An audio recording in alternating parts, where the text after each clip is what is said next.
오늘 우리가 또 하나님 말씀을 듣는데 시편 64편 이 말씀 속에서 하나님 말씀 우리에게 주어진 것은 무엇이냐면 악인의 혀의 화살과 하나님의 심판의 화살에 대한 주제입니다. 오늘 하나님께서 우리들에게 이 말씀을 통해서 악한 자의 화살과 하나님의 심판에 대한 화살, 오늘 이 본문의 시작은 뭐라고 하냐면 하나님이여 하나님이여 이렇게 부르며 시작합니다. 어떤 이유에서 시편 기자는 하나님을 불렀을까 생각해 봅니다. 저는 그 이유는 분명하다고 생각합니다. 그것은 평범하게 일상을 살아가며 죄를 짓지 않는 선한 사람처럼 남에게 보여주는 행동을 하는 사람, 그런데 뒤에서는 악한 자로 끊임없이 계획한 일을 아무런 죄책감 없이 위협을 가하려는 악한 마음을 가진 사람의 출현. 여러분, 그런데 이 시대에 이와 같이 악함을 선함으로 위장한 자들이 이 사회도 많이 존재한다는 사실입니다. 예를 들어 어떤 사건이 벌어졌습니다. 근데 자기가 수습할 수 없습니다. 그래서 그 벌어진 상황 때문에 누군가에게 도움을 요청하고 이야기를 듣습니다. 그리고 그 도와주는 그 사람에게 그 사람 모르게 녹취를 하죠. 그리고 그 내용을 자기가 유리한 쪽으로 몰래 사용하려는 비인간적인 행동을 하는 인생들 너무나 많이 있습니다. 여러분, 내 주위에 없겠지 하면 그 주위에 그런 사람들이 존재한다는 거예요. 가장 가까운 곳에서의 관계를 맺고 있는 사람들이 그렇게 우리를 무너뜨리고 있다는 겁니다. 오늘 본문의 이야기입니다. 다윗을 무너뜨리기 위한 악한 자들의 음모, 믿었던 사람들, 그들이 화살같이 독한 말을 다 쏘아댑니다. 이런 위기 상황이 다윗의 인생에 가장 큰 위기였던 아들 압살롬의 반역, 그 반란, 이 반란에 다윗은 두려움에 느끼고 있을 수 있습니다. 왜냐하면 자신보다 더 강한 그의 원수들이 자신을 무너뜨리기 위해서 연합해서 간교한 음모를 꾸미기 있기 때문입니다. 여러분, 나를 스토킹하는 한 사람만 있어도 그 한 사람이 나를 죽이려고 따라와도 밤에 잠을 못 잡니다. 그런데 다윗에게는 원수는 그 숫자를 다 헤아릴 수 없을 정도로 너무 많이 있습니다. 그래 다윗의 마음에 두려움, 근심이 있음을 우린 충분히 말씀을 통해서 공감할 수 있다는 거죠. 그래서 그는 하나님이여 하나님이여 이렇게 목을 메고 찾고 있는 겁니다. 절실하게 하나님 앞에 나가는 거죠. 이 상황을 내가 해결할 수 있는 것이 아니라 하나님만이 해결할 수 있다는 그 마음에 하나님이여 나를 불쌍히 여겨달라는 거예요. 여러분, 하나님께 보호와 구원을 받을 수 있게 하나님을 의지하고 하나님 앞에 흠없이 살아가려는 노력하는 의인들은 악한 자들의 행동과 말에 두려움에 떨고 삶을 살지 않아도 된다는 거예요. 그것은 하나님이 보호와 구원을 구하며 하나님께 기도할 때 기도하는 사람은 삶을 어떻게 살아야 할지를 성령께서 그 도움을 주시기 때문입니다. 여러분 믿나요? 아멘. 그래서 다윗은 오늘 본문의 시작을 하나님이여 하나님이여, 왜? 그에게 도움의 요청을 얻기 위해서입니다. 여러분, 성도인 우리들에게 있어서 원수들로 하여금 찾아오는 두려움은 어떤 대적보다도 경계해야 합니다. 1, 2절을 우리가 읽었는데 이 1, 2절을 요약해 보면 하나님을 부르며 원수의 두려움에서 생명의 보존과 악한 자들의 꾀하는 자들에게서 나를 숨겨달라는 겁니다. 다윗을 해하기 위해서 원수들이 괴계를 꾸미고 있는 이러한 상황은 다윗으로 하여금 두려움에 사로잡히게 했다는 거예요. 그러나 그러나 다윗은 수많은 전장을 누비며 승리를 맛보고 있는 용사입니다. 그는 죽을 고비를 수없이 넘겼던 사람입니다. 근데 말씀을 보면 다윗은 원수의 두려움에서 자신의 생명을 보존해 달라고 하나님을 간절히 찾고 있다는 거예요. 저 같아도 하나님 찾겠어요. 저도 목회가 이렇게 힘들고 어려우면 여지없이 어떤 고난과 역경이 딱 오면 여전히 하나님 앞에 무릎을 꿇고 하나님 저 좀 도와주세요. 제가 믿을 것은 하나님밖에 없습니다. 하나님 저를 불쌍히 여겨달라고 주님 앞에 기도합니다. 왜 그럴까요? 다윗이 그렇게 하나님을 의존했던 이유가 무엇일까? 그가 두려움으로 인하여 생명을 잃을 것 같은 위기의식을 느꼈기 때문입니다. 여러분, 두려움은 어떤 원수나 어떤 위기보다 더 큰 원수이며 위기입니다. 여러분 믿나요? 아멘. 오늘날 나에게 닥쳐진 사건을 감당하지 못하여 그것이 정신적이든 육체적이든 관계없이 내 마음에 두려움으로 찾아와서 그것을 견디지 못하고 스스로 목숨을 끊는 사람들이 너무나 많이 있습니다. 그런 사람들이 계속 늘어나고 있다는 거예요. 그런데 그들이 자살을 택하는 그 원인을 보면 현재와 미래에 대한 두려움이 대부분의 원인이라는 거예요. 내 닥쳐진 현실의 문제, 그래서 이 현실이 미래까지 연결될 거를 생각하니까 도저히 살 수 있는 희망이 생기질 않는 거예요.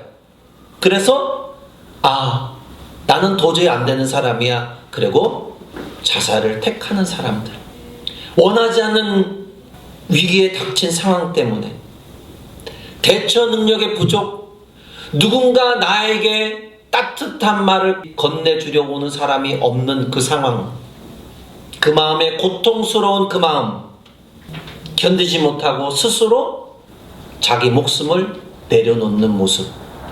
이렇게 여러분, 마음의 두려움이란 생명의 위협을 느끼게 할 정도로 심각한 겁니다. 심각합니다.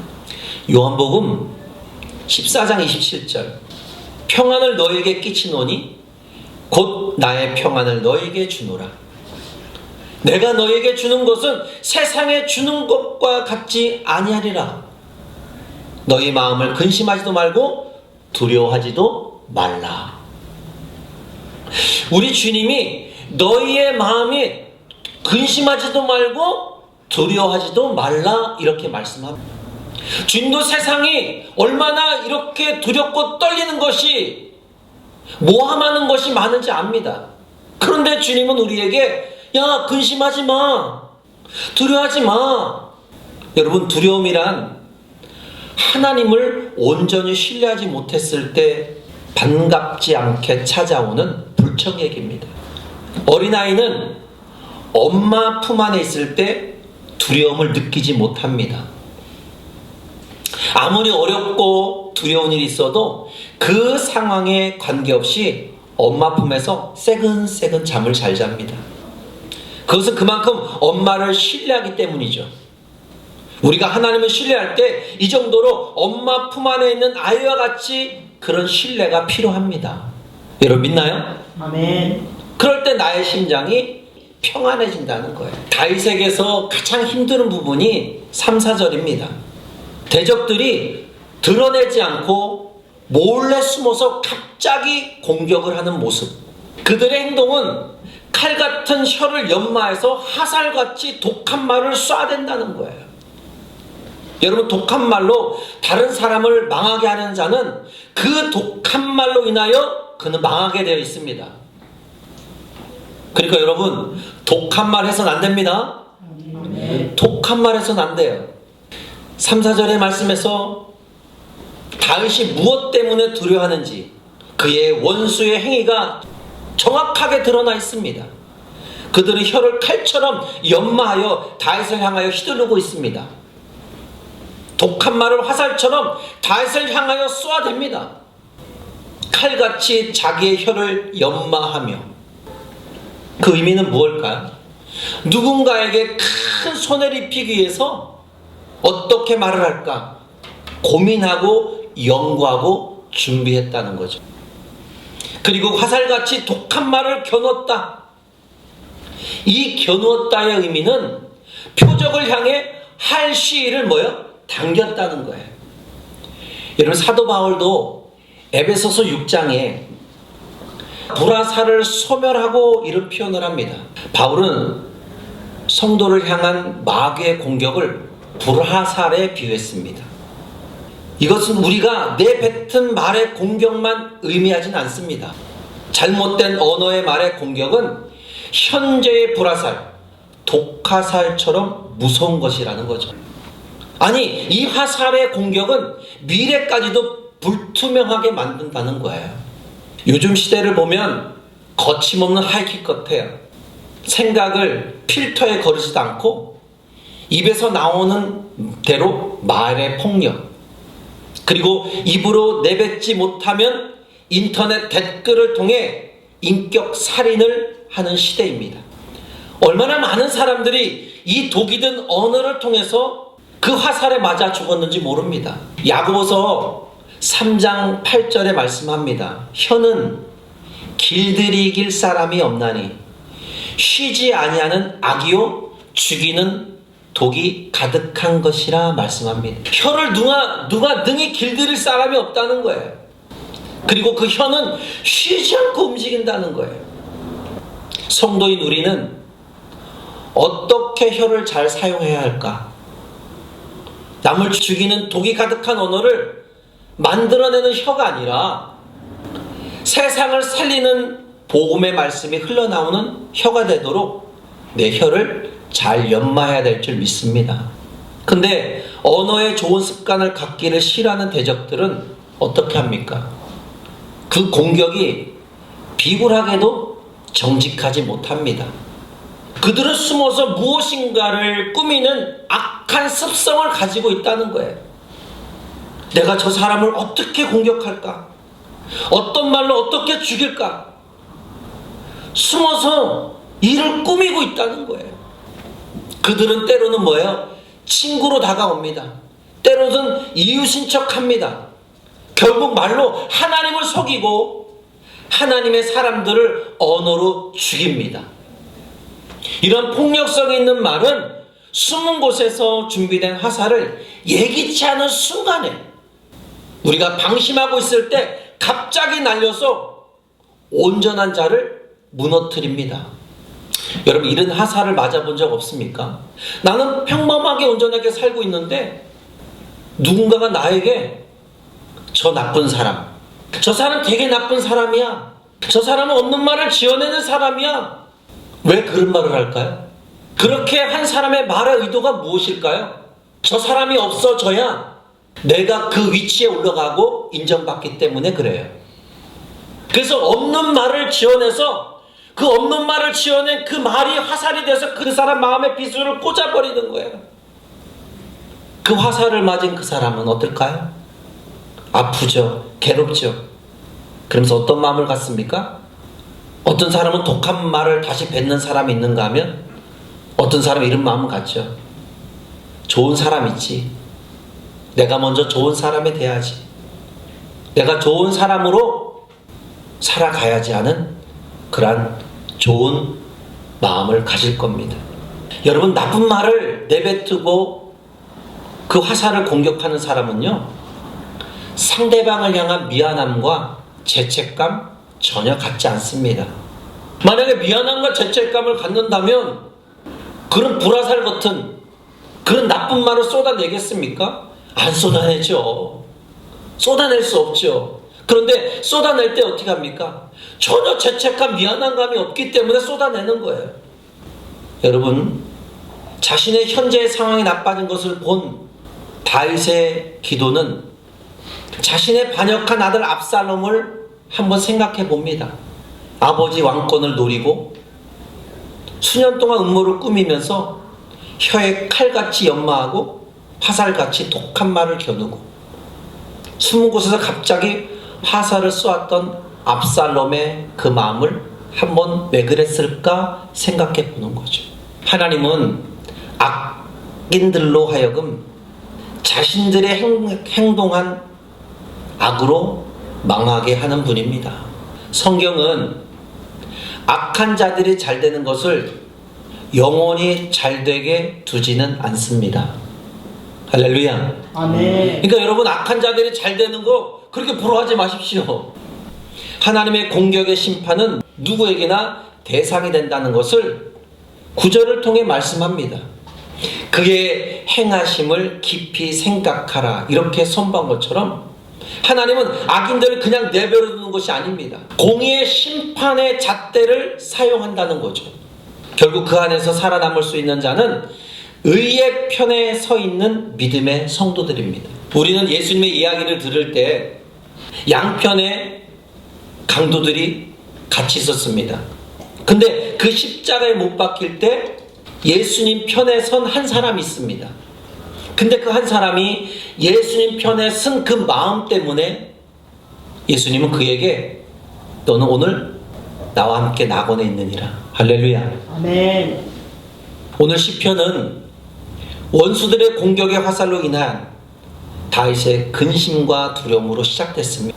그러나 10절을 보면 다윗은 하나님으로 말미암아 즐거워하며 찬양으로 마무리합니다.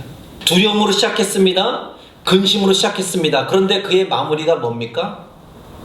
즐거워하고 찬양을 했다는 거예요. 누구 앞에? 하나님 앞에. 여러분, 이 세상에서 거짓을 꾸미지 않고 정직하게 사는 것이 손해보는 것 같죠. 나 홀로 의롭게 사는 것 같고 그런 나의 행동이 바보 같다고 여겨질 때도 있지요. 왜 나만 이렇게 살아야 되지? 다른 사람 다 불법을 저지르고 사는데, 다른 사람 다 욕하고 자기 이기적인 생각을 가지고 그렇게 살아가고 있는데 왜 꼭 나만 이렇게 살아야 돼? 나만 왜 이렇게 선하게 예수님의 그 마음을 가지고 살아야 돼? 아니, 나한테 욕하면 나도 욕하면 안 될까? 나한테 거짓말하면 나도 거짓말로 응수하면 안 될까? 나에게 폭력을 저지르면 나도 폭력을 가하면 안 될까? 그런데 나는 그리스도인이라는 거예요. 그래서 그 마음에 나는 그리스도인인데 내가 이렇게 살면 안 되지. 나의 선하게 하는 행동, 나의 선한 말, 어떨 땐 바보같이 보일 수도 있습니다. 그러나 주눅들지 않길 바랍니다. 우리는 계속해서 주님 오실 때까지 낙심하지 말고 주를 위한 옳은 삶을 살아가야 될 것입니다. 그것은 불의를 심판하시고 정의를 완성시키는 하나님이 계시기 때문에 그렇습니다. 그래서 다윗은 자기를 공격하는 원수가 그렇게 많아도 하나님이여 하나님이여 찾아온 것입니다. 여러분, 우리들의 원수가 그렇게 많으면 어떻게 해야 됩니까? 하나님이여 하나님이여 찾아야 된다는 거예요. 여러분 믿나요? 여러분 그렇게 하고 싶습니까? 여러분, 자기를 내세우기 위한 악인들의 말과 요란스러운 교만한 행동에 너무 민감하게 반응하지 마십시오. 저는 막 모함하고 함부로 말하고 악한 것을 내뱉는 그들의 말에 너무 힘들었었어요. 목회 초반에. 그래서 기도할 때 엎드려서 막 울었어요. 하나님, 나 잘못한 거 없는데요? 나 저들에게 거짓말한 것도 없고 나쁜 행동한 것도 없는데 왜 저들은 나에게 불화살을 쏘는 거죠? 왜 책임지지 못할 말을 저렇게 막 퍼붓는 거죠? 왜 그래요? 하나님, 내가 그렇게 저들에게 나쁜 존재였습니까? 나 아무것도 안 했잖아요. 하나님, 그냥 하나님 말씀만 전했잖아요. 그런데 왜 저를 이렇게 흔들죠? 그러면서 엉엉 울었어요. 그랬더니 하나님이 이 마음의 음성을 주시는 거예요. 상훈아, 마음이 아파? 아파요. 앞으로 너의 목회는 아무리 그런 사람이 많이 있어도 변명하는 목회하지 마. 네가 만약에 변명을 쏟아내면, 네가 옳은 말이라도 변명을 쏟아내면 그들은 또 다른 거짓말을 하게 될 거야. 그러니 너는 변명하는 목회하지 마. 여러분, 신기한데, 제가 그때부터 신기하게 어떤 일이 벌어져도 지금까지 별다른 스트레스를 받지 않아요. 악인들의 말, 요란스러운 교만한 행동, 우리가 너무 민감하게 반응할 필요는 없다는 거예요. 그리고 그것 때문에 낙심하고 좌절할 필요도 없다는 겁니다. 악인들은 반드시 자기가 파놓은 함정에, 자기가 뿌린 그 씨앗 때문에 힘들게 될 날이 반드시 온다는 거예요. 그들은 하나님의 카이로스 시간, 하나님의 때에 하나님이 그들에게 반드시 개입하신다는 겁니다. 우린 이것을 알고 믿으며 의인의 삶을 고집하며 묵묵히 삶을 살아가는 지혜자가 되어야 될 줄 믿습니다. 아멘. 예수님이 그 모진 모함과 음해와 핍박을 통한 고난을 받았지만 그들에게 위험스러운 위협을 가하지도 않았습니다. 오히려 십자가의 사랑을 내어 주었습니다. 사랑의 승리가 우리 하여금 결국에 우리들에게 승리를 안겨주셨다는 거예요. 우리는 오늘 말씀을 통해서 믿음의 삶을 살아가기 위해 할 수 있는 것들을 발견했을 거라 믿습니다. 독한 말을 다른 사람에게 치명적인 악을 끼치게 된다는 것입니다. 자신이 쏘아낸 그 독이 곧 자기를 파멸하게 한다는 사실을 또한 명심해야 될 줄 믿습니다. 여러분, 성도는 오직 다른 사람의 축복의 말, 격려하고 위로하는 말을 잘 하기를 힘쓰시기를 바랍니다. 아멘. 우리가 선포한 그 축복은 반드시 우리들에게 돌아온다는 겁니다. 아멘.